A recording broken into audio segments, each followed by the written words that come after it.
माँ की दौलत। एक गांव में श्याम नाम का एक गृहस्थ रहता था। उसकी पत्नी का नाम गंगा था। उनके 2 बेटे और 2 बेटियां थी। एक छोटा सुखी परिवार था। श्याम ने अपना सब पैसा उसके बेटे और बेटियां इनकी पढ़ाई, शादी और उनके लिए अच्छे घर बनाने में खर्च कर दिया। श्याम के बेटे और बहुएं स्वार्थी थे। माँ बाप ने इतना सब किया था, फिर भी श्याम को अपने बेटे बहू के रहीमो करम पर जीना पड़ रहा था।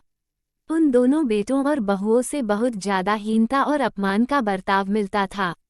अचानक एक दिन श्याम की मृत्यु हो गई। वजह से वो बेचारा तो इस दर्द से मुक्त हो गए, पर गंगा मात्र अकेली रह गई। गंगा ऐसे ही उदास मनस्थिति में मंदिर गई। वहां उसे उनकी बचपन की सहेली शांति मिली। उसे देखकर उसे अच्छा लगा। गंगा को उदास देखकर शांति ने गंगा से उसके उदासी का कारण पूछा।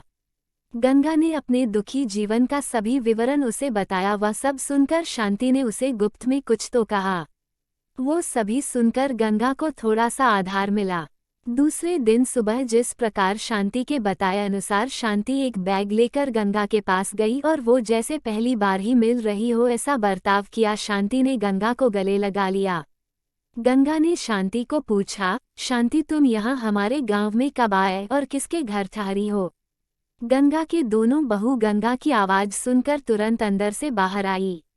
उन दोनों को देखकर शांति बोली, अरे मैं दूसरे घर पर कहाँ रहूं? हम दोनों मौसेरी बहनें हैं, तो भी सगी बहनों से ज्यादा हमारा रिश्ता अटूट है। मुझे जीजा जी गुजर गए मालूम पड़ा, इसलिए मैं तुमसे मिलने के लिए और भेंट देने के लिए आई हूँ।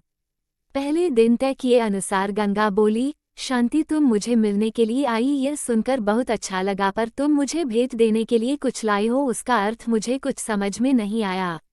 शांति जानबूझकर रोने का सुर निकालकर बोली, अरे गंगा मुझे पता है कि आप दोनों ने तुम्हारा सभी पैसा बेटे बेटी के पढ़ाई, शादी और उनके लिए अच्छा घर बनाने के लिए खर्च कर डाले। आप दोनों ने खुद के लिए कुछ भी नहीं रखा। ये सब ठीक है क्योंकि आपके बेटे और बहुएं सभी अच्छे हैं, इसलिए वह तुमसे प्यार से बर्ताव करते हैं, तुम्हें अच्छे से संभालते हैं, इसका मुझे पूरा भरोसा है। लेकिन हमारे यहाँ पर सब उल्टा है। हमारी आर्थिक परिस्थिति अच्छी होकर भी बेटे पढ़े नहीं, इस वजह से वो कोई भी उद्योग धंधा करते नहीं है, उनको सिर्फ बैठकर खाना आता है। अमीर है, इस वजह से उनकी शादी भी हो गई, परंतु उनकी पत्नियां हम दोनों का बार बार अपमान करती रहती है और मेरे बच्चे वह देखकर भी कुछ भी नहीं बोलते उन्हें। फिर शांति आंखें पोंछने का नाटक करती है और वह आगे बोली, अभी ऐसी परिस्थिति में हम दोनों को जीने की इच्छा भी नहीं होती और अब हमारी जिंदगी भी कितनी बची है। इसलिए मैंने तय किया कि मेरे पति का नजदीकी कोई भी नहीं है और तुम्हारे सिवाय मेरा कोई भी नहीं है, इसलिए सब पैसा बेटों को देने के बजाय तुम्हें आधे पैसे दे दूं।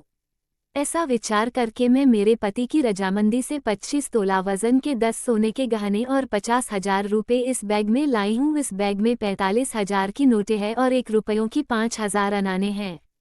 अभी तुम कुछ भी ना कहते हुए हमारा प्यार समझकर यह बैग और उसकी चाबी ले लो।